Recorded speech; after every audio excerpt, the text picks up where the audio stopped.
Hello, I'm Professor Lieu. Welcome to our video where we critique your artwork. We have two pieces that we are critiquing today. This first piece is a digital painting by Emily Hagerty. We also have this watercolor still life by Haley Gibbs. If you guys would like to grow as an artist, but you can't afford an art class, we've got everything you guys need here at Art Prof, critiques and tutorials. All right, we're going to start out by looking at Haley's Wine and Bread Still Life. And this is a fairly small painting, which I actually like a lot, honestly, for watercolor. I feel like there's not a really compelling reason to work really large. So I like the intimate quality of this piece in terms of the subject matter and in terms of the slide. And let's just read a little bit about what Haley says about their background as an artist. And if you would like to read Haley and Emily's artist statement, they are down in the video description below. Take a look. Haley says that on July 4th, 2018, they decided to start painting. They're 35, never spent any meaningful amount of time in visual art, but it seems like Haley has, quote, fallen down a deep rabbit hole, and they are now obsessed, seeking out all the instruction they possibly can online. I think that's fabulous. I have to say, guys, I don't think that being an artist has to be something you decide when you're young. I feel like I've met so many people who have started as an artist at all different points in their lives, and I just think that's wonderful. I think any time you discover it is something. Hello, Jeffrey and Haley's here. Thank you so much for joining us, Haley. I'm so excited to critique your work.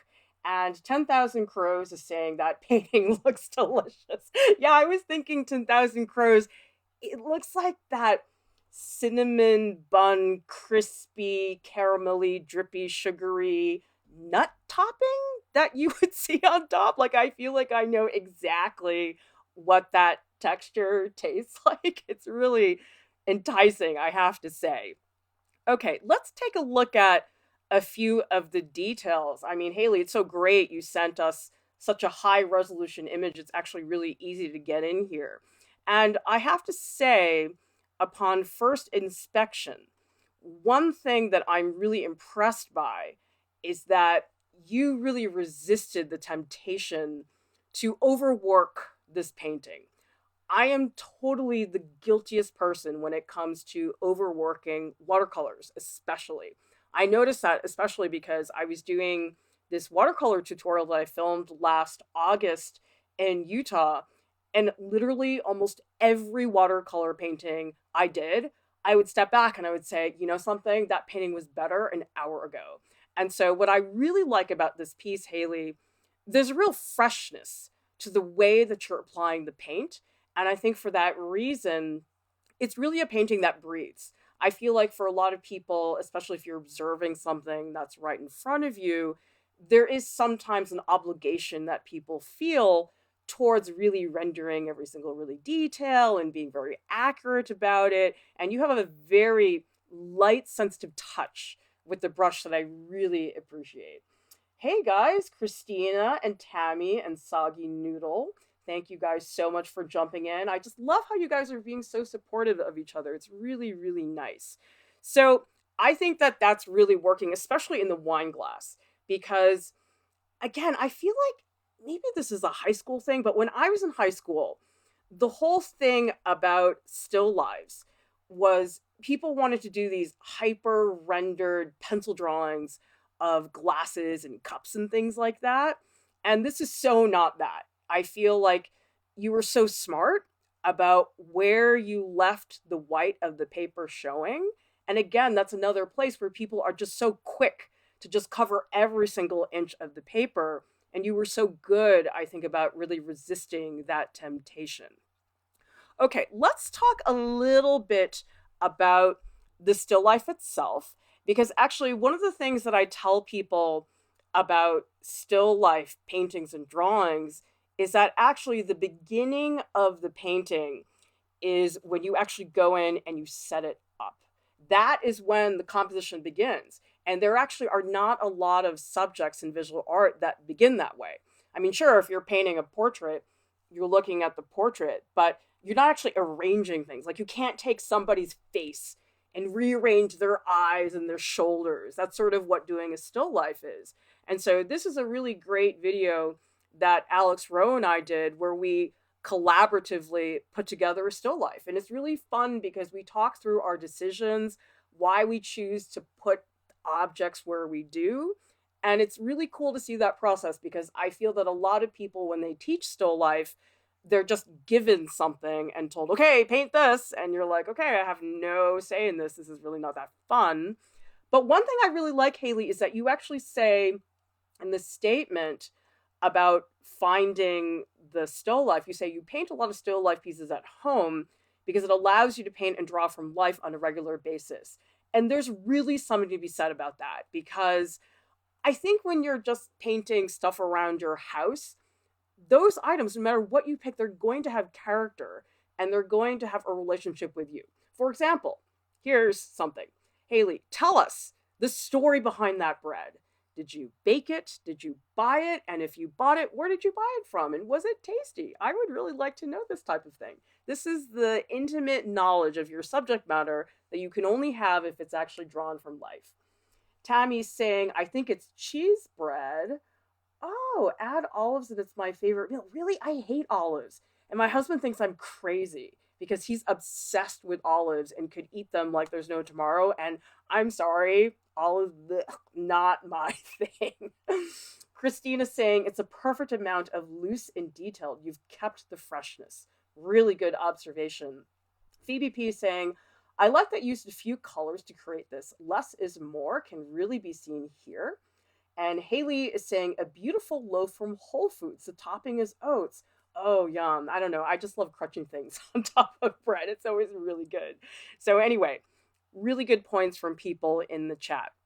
What I do think you should think about more, though, Haley, is the surrounding around the still life. And so I'm curious, did you put this somewhere to paint it? Or did you just stumble upon it on the table? Because it doesn't look like a still life that one would stumble upon. And largely the reason I say that is not because of the subjects, but actually it's the background. Because the background very much looks like that classroom setup with a drape behind it. And I might say that you should consider doing a still life that you just stumble upon, that you weren't planning in advance. Like, let's say you go into your kitchen and there just happened to be couple oranges sitting on the table. Like, get up and just paint that. Haley's saying, I set it up, but it has a white drapery. Yeah, so I feel like, Haley, the next step for you in terms of going deeper with the subject is to not set it up. Or to set up in a way that maybe is more of a commentary on the subject matter. Like, picture this, guys. If we had the still life and we took the glass of wine and we spilled it, so there was wine all over. I mean, yes, that would ruin your drapery. I'm aware of that. But then there's a story, right? Because then you say, okay, well, this is a really nice glass of wine. We've got the bread here, but something happened. And so I'd love to see you segue into a still life that maybe has a little bit more of a hint of a narrative, because it does feel very posed to me right now. And I feel like even still lives that are posed, if you can make them look not posed, that's when they get very, very exciting. Christina saying, I could see having a little more value contrast would improve the piece. I would agree. I think it's mostly in the background, actually, although out of the 4 objects, I think the one for me that has the least amount of volume and presence is the cutting board. Because the cutting board, unlike the other objects, I'm not really sure what texture it's supposed to have. Like, the bottle is clearly very shiny, also with the wine glass, and the bread just has this lovely texture. But I look at that cutting board and I think to myself, well, is it supposed to have wood grain? Or is it one of those plastic cutting boards? And then also, it doesn't quite sit on the table for me. So you might reconsider lighting to maybe get some type of shadow in there. I mean, the thing is, if you're going to set it up yourself, like you might as well cheat all the way to all the lighting so that way you can control everything that is going on. Oh, Haley is saying it's a thin wooden cutting board. Okay, so maybe one thing you could do is with a really tiny brush, just hint a little bit at the grain if it's visible. I'm not saying you should draw every single line that's in there, but let's see, if we take a close up look at it, it has this soft painterly look, which in the other parts of the painting is great. I mean, that's exactly what you want. But the thing is, when I look at the board, it gets a little mushy, and that's an object that I would expect to have a little bit more structure to it. So I think that would be a good thing to consider. And then I would also say, get more adventurous with your colors, because actually the most adventurous area of color, it's the cutting board, which is surprising because I was just dissing on the cutting board a few minutes ago. But what I like about the cutting board in terms of color is that it surprises you, because on the left-hand side, the cutting board is what you expect. It's like a tan yellow ochre. But then isn't it so beautiful how as you move from the bread on the left to the wine ball on the right, all of a sudden that olivey green starts spilling into the yellow ochre, and then all of a sudden we've got green on a cutting board. That I think is really beautiful. For example, what if some of that green snuck into the bread? Or what if some of that green snuck into the wine glass? I'm just thinking about ways that we can spike the color up a little bit, because I do like the simplicity of it. I'm not saying I want like bright bubblegum pink in there or anything like that, but just a little more variation I think would be good. Haley's saying, I also think the perspective is off, making it not sit on the table well. Yeah, you know what's hard about these things is if you're looking at your regular run-of-the-mill cutting board, they usually do have to fit linear perspective. I mean, if you have like a round one, it's a little bit easier to get away with it. But yeah, I mean, linear perspective is a big pain because it's right or wrong. And if it's even a little bit wrong, it's really wrong. So in fact, I was telling my students the other day that with linear perspective, if it's like really close, that's like the most wrong it's ever going to feel. It's a very odd thing about linear perspective. Hello, Cultivated Rose. I'm glad you could make it to this critique as well. Okay, Tammy's got a good idea here for a narrative. One glass of wine. So maybe a narrative could be a person indulging alone, enjoying a simple meal in peace, doing something special for yourself. That sounds so great, Tammy. Those of you guys that have kids, you know that moment when you realize, oh my God, all I want is to eat a meal all by myself, completely uninterrupted. Like that is the most luxurious idea you can ever think of when you have kids, is an uninterrupted meal by yourself. Kate Kiddo is saying, yeah, the color on the cutting board is amazing. My eye drew right to it. Yeah, exactly, because you don't expect it to do that. Whereas if you look at the bottle, yes, we expect it to be dark green. Same thing with the wine. So Haley, just surprise us a little bit more in terms of your colors. Now, one thing I'd like you guys to take a look at, I actually just discovered today that Paul Cézanne did all types of watercolors. I really had only seen his still life paintings that are in oil. And so this is one that's a little bit more involved, but I actually love this one. Now, this one is not remotely as finished, but that's exactly what I like about it, that you can see him making choices. Like, for example, this vase on the left-hand side, or I don't know, maybe that's, I don't know what a carafe is. I don't know what that is, but I love that it's just subtly hinted at, and that the wine bottle is actually a lot more present. And now, actually, these two are the ones that I'm really excited to show you guys. Isn't this beautiful? I mean, this still life painting probably didn't take him very long, but I really like the way you see him building almost the architecture of the color. So Haley, I don't know if you built with the color early on or if you punched up the color later in the process, but I feel like this is a really good painting for you to look at, because even at this early stage, you can feel the color almost marking its territory. And I think that's a good way that you could think about it.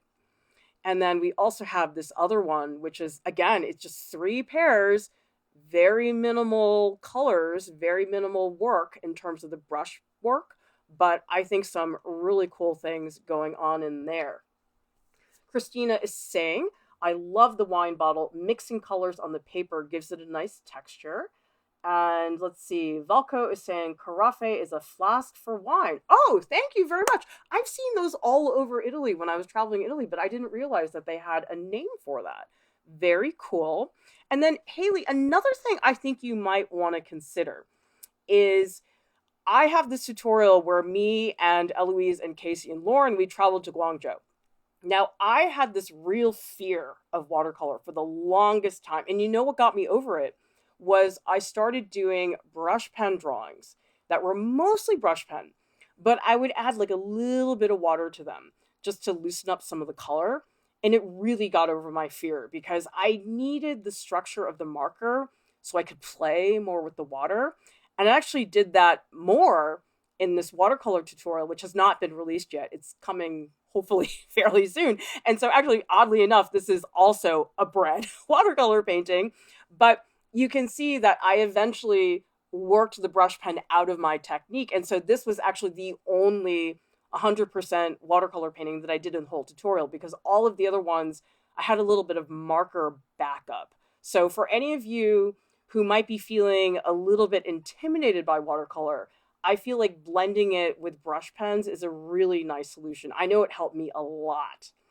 Thank you, Haley. I'm very excited about this still life. I think if you can be bolder about the color and consider what narrative, and it can be an ambiguous one, or think about it this way. If the bread is sliced in half, or if the bread has jam on it, like think about an action so that we have to almost imagine, whoa, what happened here? What did we stumble upon?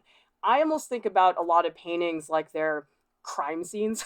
Like, okay, let's figure out the clues. Like, what really happened here? That could be a really fun way to approach that. By the way, if you guys would like us to critique your artwork here on YouTube, you can submit your artwork for consideration.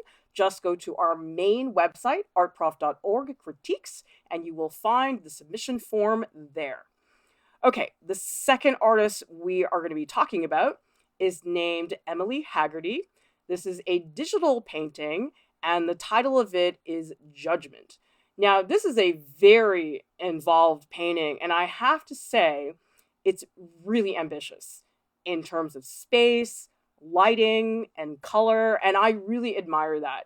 Because, you know something, I feel like a lot of what I see in digital painting, at least from what we've gotten in terms of submissions here, a lot of people really want to be able to do portraits well.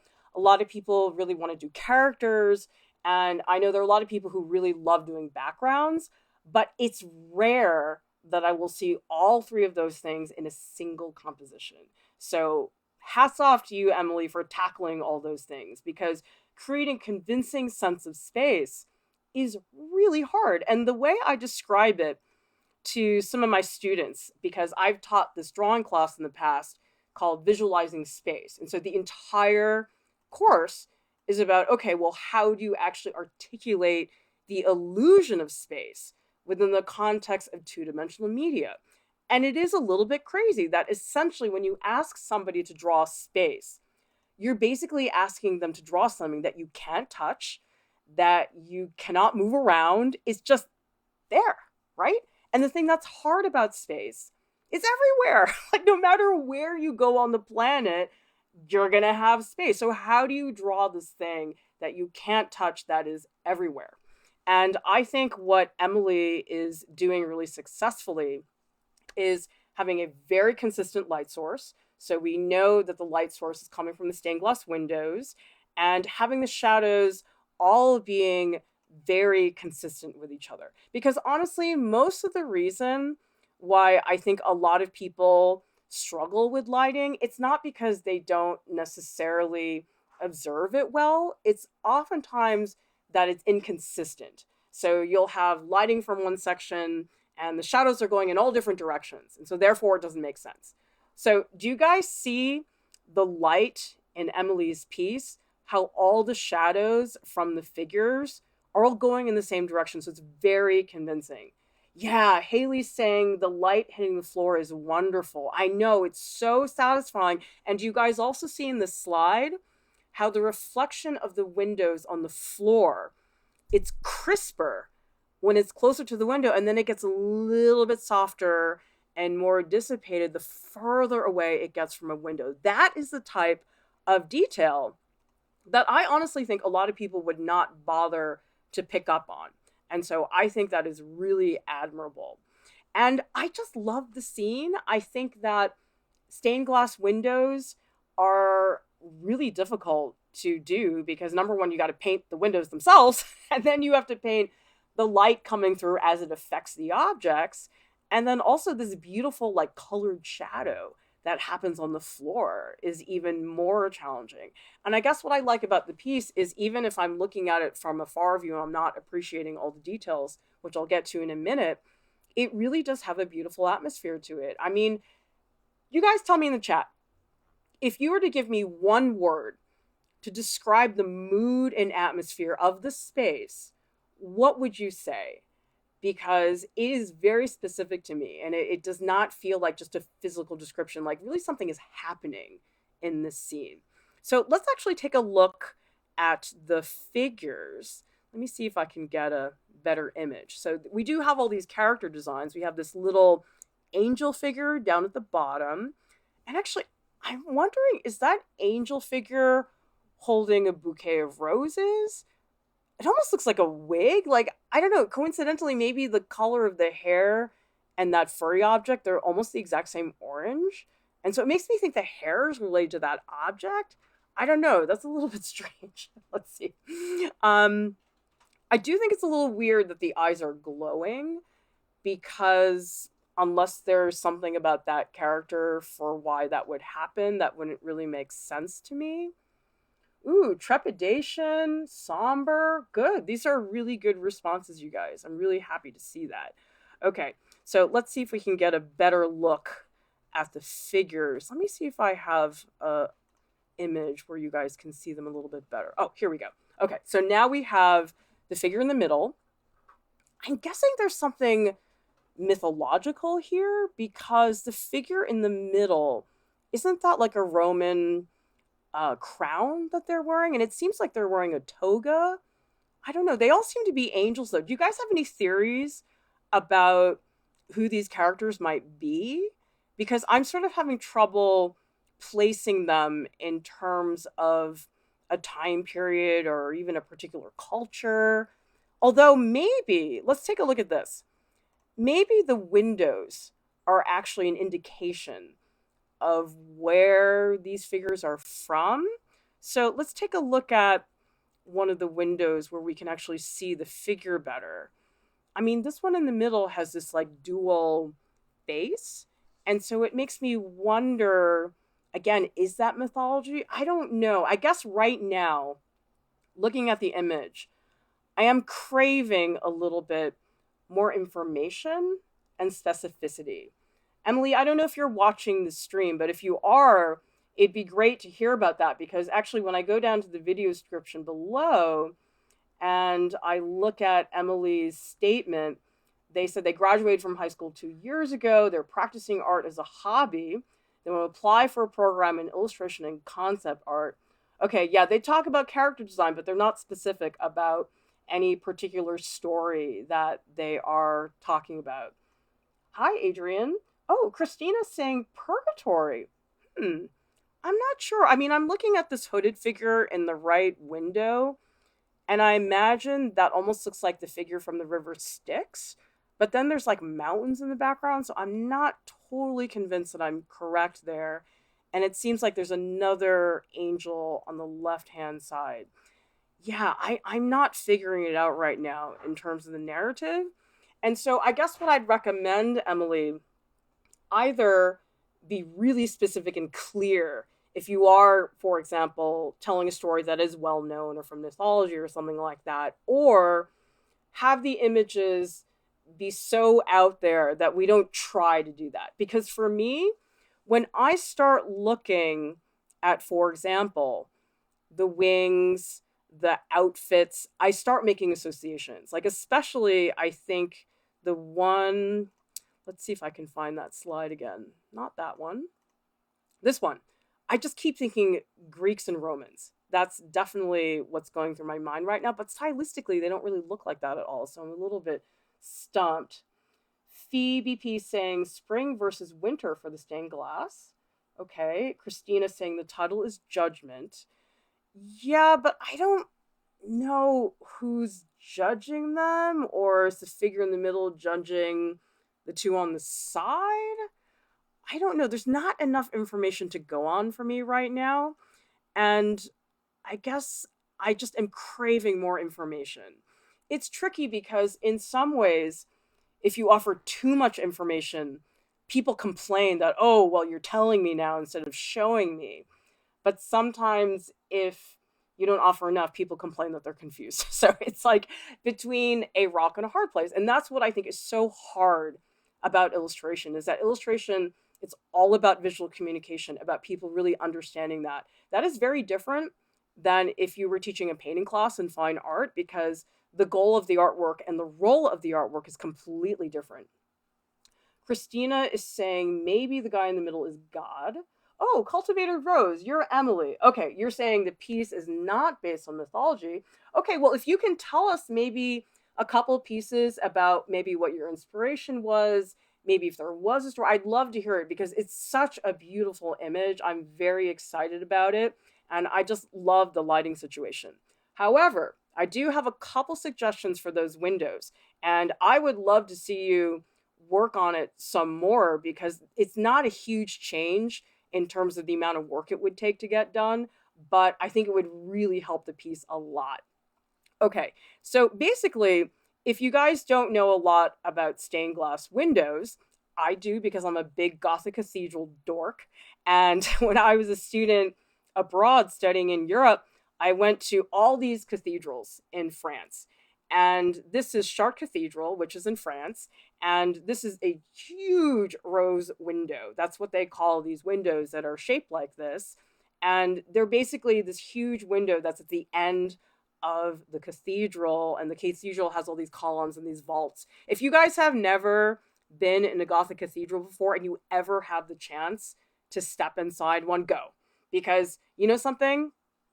I am not religious, but when I stepped into these cathedrals, I was ready to convert right then and there, because it's so overpowering. Like there's nothing to describe it. The way the architecture, it just consumes you. Like there's nothing in the US, in my opinion, that is remotely like this. I mean, we have buildings that I think are interesting and spectacular, but nothing prepares you for this. And guys, this building, it was built in like 1194.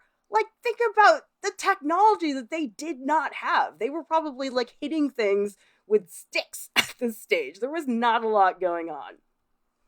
Okay, so here is another building, which is a lot newer, the Sagrada Familia in Barcelona, Spain.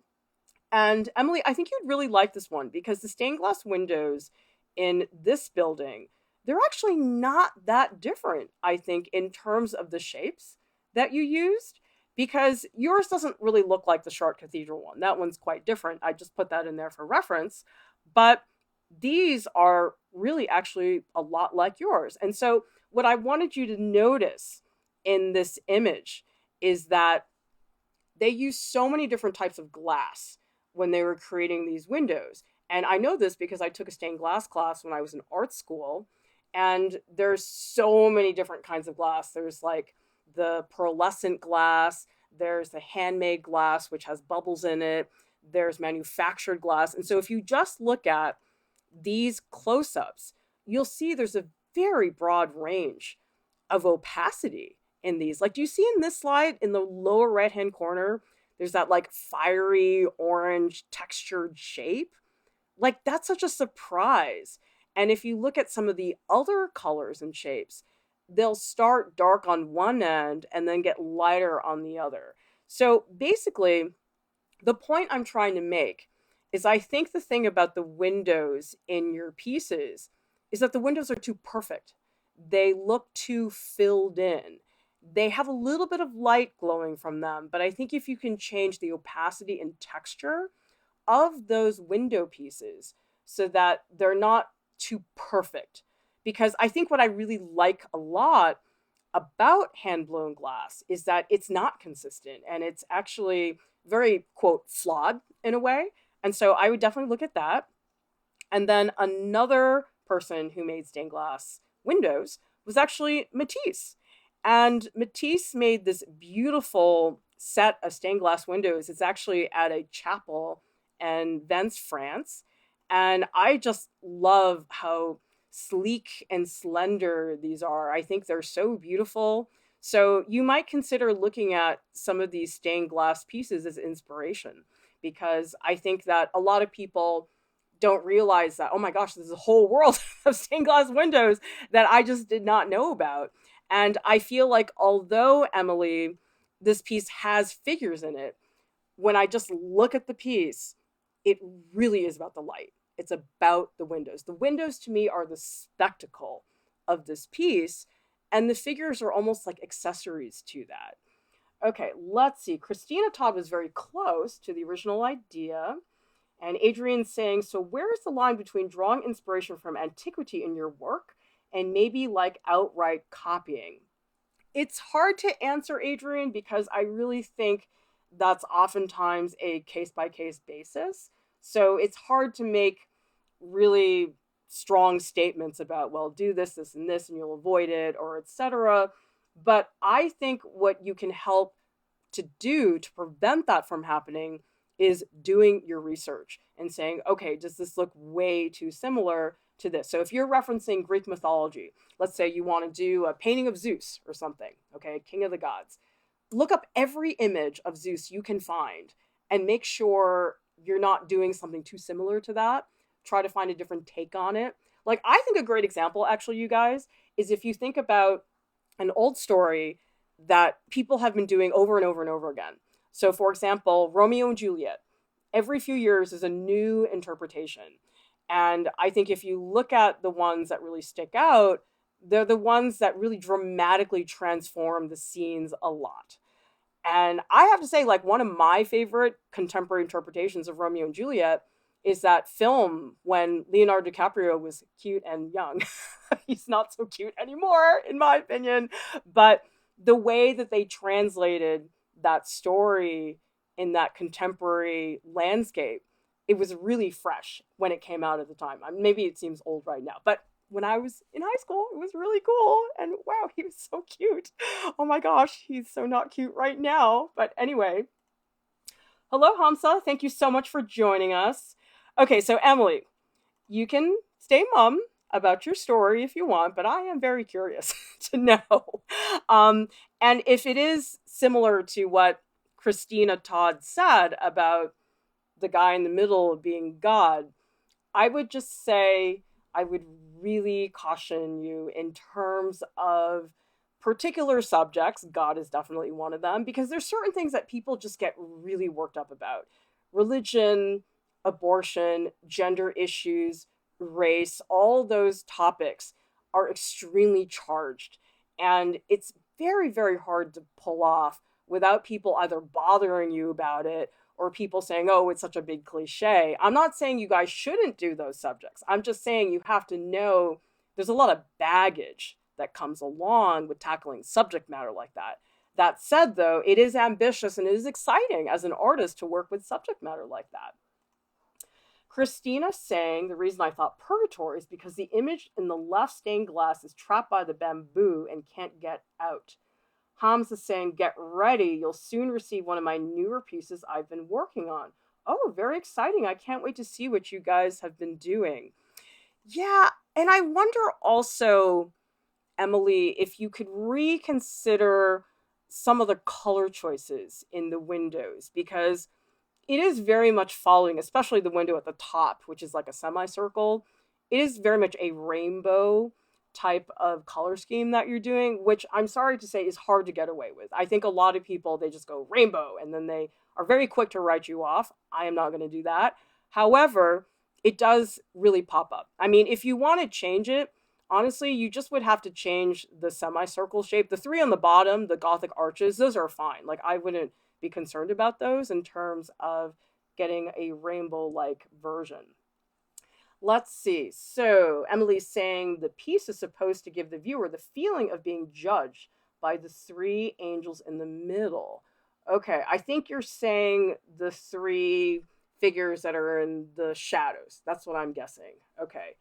Yeah, I think if you want us to feel like we're being judged, you have to find a way visually that you can put us so that we feel like we're in the scene. I don't feel like I'm in the scene because I'm so far away from those people, and there isn't any other indication that I'm part of somebody that's in the scene. So I actually think, Emily, a lot of it, in my opinion, has to do with point of view. And so actually you might watch, if you look at movies where it's very clearly the camera is supposed to be us wandering through the movie, look at the way they compose those shots and what visual cues they give us as far as how we know we are actually the person in the scene. Because I love the scene, but I don't feel like I'm in it. And that's a very different experience as a user. Let's see. Haley's saying maybe we feel like they are looking down on us, but right now we look at eye level with them or slightly above. Yeah, I mean, that's a really good example, Haley, because at eye level, you really feel like equals, okay? But if we were, for example, an ant in the scene and these three figures were like looming over us, then it's a really different type of relationship. So, Emily, what I would say, really consider point of view and think about different ways you can see the scene differently. Because I would say the average person, for the most part, if you ask them to draw figures in a scene, they will draw eye level because that's what people are most familiar with. And so, if you guys take your phone and you want to play with point of view, what's actually fun is to just walk around the room, stand up on a stool, angle your phone strangely. That can actually be a really good exercise for trying to think about more unusual points of view. So that could be something to do for sure. Hamza saying, I feel like having a jury in court scene where everyone is looking at the viewer menacingly would make me feel like I was being judged. Having the subjects interacting with the audience would help. And Kate is saying, oh yeah, maybe sitting in one of the benches, maybe. Yeah, I mean, this is a cliche thing. I'm not saying you should do this, but if we saw thighs and shoes at the bottom, then we would say, oh, those are my thighs and shoes, and I'm actually in the scene. So that's a way to maybe try to indicate something like that. And I would also say, those of you guys who are interested in character design, take a look at our character design tutorial because Kat Huang, who runs this tutorial, she does a really great job talking about your decisions visually about your characters. Because I do find what I see a lot, especially with high school students I work with, is that people get very hung up about the look of the figure. And I think that actually thinking more about who the figure is and what is their relationship to other people would be really helpful. Phoebe is saying, I can't tell now, but maybe making the eyes all stand out like the angels on the left would make it give that sort of feeling. Oh, hello, Jessica C. Really interesting chat. Great work, Emily. Yeah, I mean, guys, isn't it so cool, the amazing range of work that I can talk about this digital painting and also look at Haley's still life within the same stream? I mean, I think it really says a lot about our audience and how diverse all of you are, because I'll tell you, for art prof, I hear all the time people are always like, niche down, niche down. You have too many topics on your channel. You can't have character design and oil painting on the same channel, and you got to keep it more consistent. I'm like, but that's not fun, at least for me. Like, I love the diversity. I love that we can talk about comics and then in the next heartbeat talk about balsa wood sculptures and carving and jewelry. I don't know. That's how I always imagine art education to be, is just really diverse and broad. Okay, Emily's saying the scene is an interpretation of the afterlife. Each angel is supposed to represent each part of a person's life. Okay, good. So we were well, Christina was more close than I was. I was not as accurate in terms of guessing the interpretation. So this is what I would say, Emily. If you're talking about the afterlife, look up artists who paint the afterlife. For example, Gustave Doré, beautiful images of the afterlife.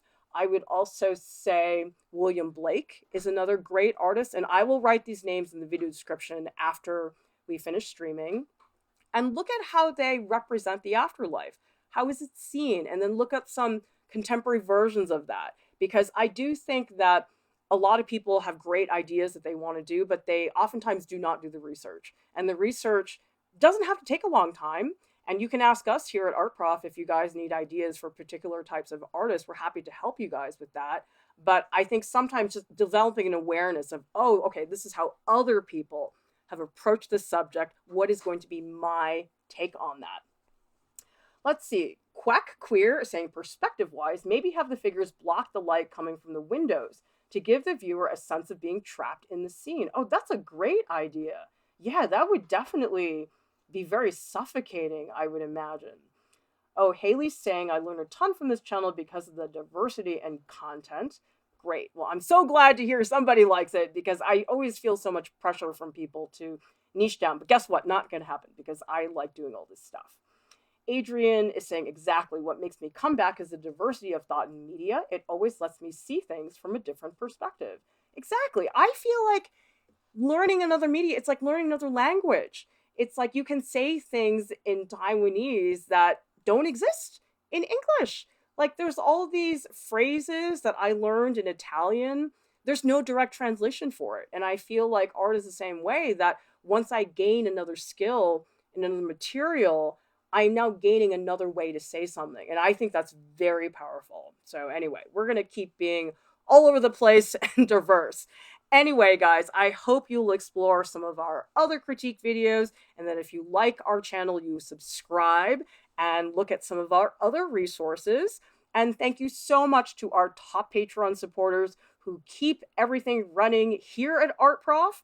And thank you to all of you guys in the chat today, and to Emily and Haley for jumping in and giving us all your content. It's so exciting for me to interact with you guys and hear what you're doing. So keep going. Thank you so much, and I'll see you next time.